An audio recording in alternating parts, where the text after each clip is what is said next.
High, অনেকদিন তোমাদের সাথে অনেক কিছু শেয়ার করা হয়নি, তো আজকে ভাবলাম যে তোমাদের সাথে একটু স্কিন কেয়ার শেয়ার করা যাক। তো উইন্টার তো পড়েই আছে, তো উইন্টারে কিভাবে রাতে স্কিন কেয়ার করবে তার কিছু টিপস অ্যান্ড কিছু প্রোডাক্ট তোমাদেরকে দেখাবো। মেইনলি মোদ্দা কথা হচ্ছে অনেক দিন হয়ে গেল আমার ফেস শেভিং করা হয়নি। চলো দেখতে থাকো আজকের ভিডিওটা। ভিডিওর ফার্স্টেই দেখলে আমি ফেসটা ভালো করে ওয়াইপস দিয়ে ক্লিন করে নিয়েছি। তো এবার আমি নিভিয়া সফট দিয়ে ফার্স্টে একটা সাইড একটু ভালো করে কভার করে নেব। তোমাদের যদি মনে হয় এরকমভাবে ওয়েস্ট হচ্ছে, হ্যাঁ অবভিয়াসলি এটার প্রাইসটা একটু বেশি, তো তোমরা চাইলে অ্যালোভেরা জেল দিতে পারো, আদারওয়াইজ নর্মাল অয়েল ইউজ করতে পারো। বাট আমার স্কিনে যেহেতু নর্মাল অয়েল স্যুট করে না, দ্যাটস ওয়াই আমি ক্রিম ইউজ করছি। এই মুহূর্তে আমার কাছে জেল নেই, শেষ হয়ে গেছে, গড়িও আমি পর্যন্ত কিনতে পারিনি।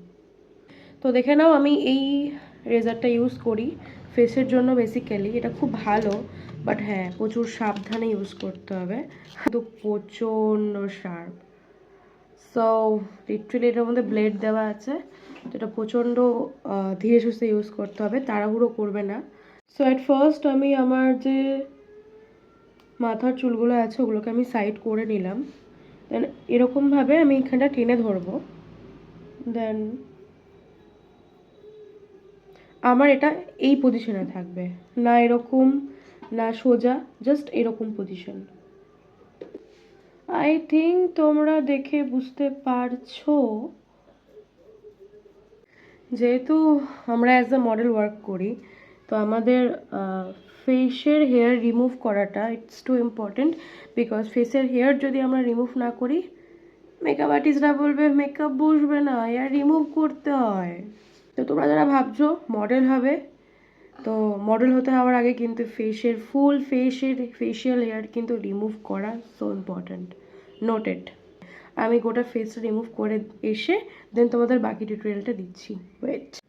তো আমার ওভারঅল ফেস ডান, দেখতেই পাচ্ছ, মানে ফেশিয়াল হেয়ার রিমুভ করার পরে স্কিন কতটা ব্রাইট হয়ে যায়, এটাই ম্যাজিক। দিন পরেই আইব্রো করতে যাবো, দ্যাটস ওয়াই কপালটা করলাম না, জাস্ট ফেসটুকু করলাম। ফেশিয়াল হেয়ার রিমুভ করার পরে দেখো দেখো এইগুলো ফেস থেকে বেরিয়েছে, ঠিক এইগুলো।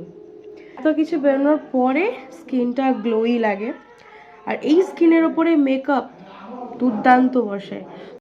তো ফেসটা আমি খুব ভালো করে ফেস ওয়াশ করে ক্লিন করে নিয়েছি, ঠিক আছে। তো আমি এরপর কোনো টোনার ইউজ করবো না, বিকজ টোনারে অ্যালকোহল থাকে। তো তোমরা ফেশিয়াল হেয়ার রিমুভ করার পরে যদি মনে করো টোনার দেবে দিতে পারো, বাট অ্যালকোহল বেস দিও না, তাহলে কিন্তু গোটা ফেস প্রচুর ইচিং হবে, প্রচুর জ্বলবে, যেন মনে হবে মুখে কেউ অ্যাসিড ঢেলে দিয়েছে। আমি একবার ভুল করে দিয়ে ফেলেছিলাম। তো আমি আজকে ইউজ করছি ডার্মাকোর এই সিরামটা, 2% কোজিক অ্যাসিড ফেস সিরাম, যেটা আমাদের ফেসে যে ডার্ক স্পটস আছে, পিগমেন্টেশন আছে, এগুলো সরাতে সাহায্য করে। যাদের ফেসে অ্যাকনি আছে তারা niacinamide or salicylic acid use করতে পারো। এটা নন অ্যালকোহল বেস। সো সিরামটা দেওয়ার পরে আমার কোনো রকম কোনো ইচিং বা জ্বালা কিছুই হবে না, আমি ফ্রিলি ইউজ করতে পারি। বাবারে বেশি দিয়ে পেলাম মনে হচ্ছে। তো আমি আজকে এক সেটাফিলের ময়শ্চারাইজার ইউজ করব।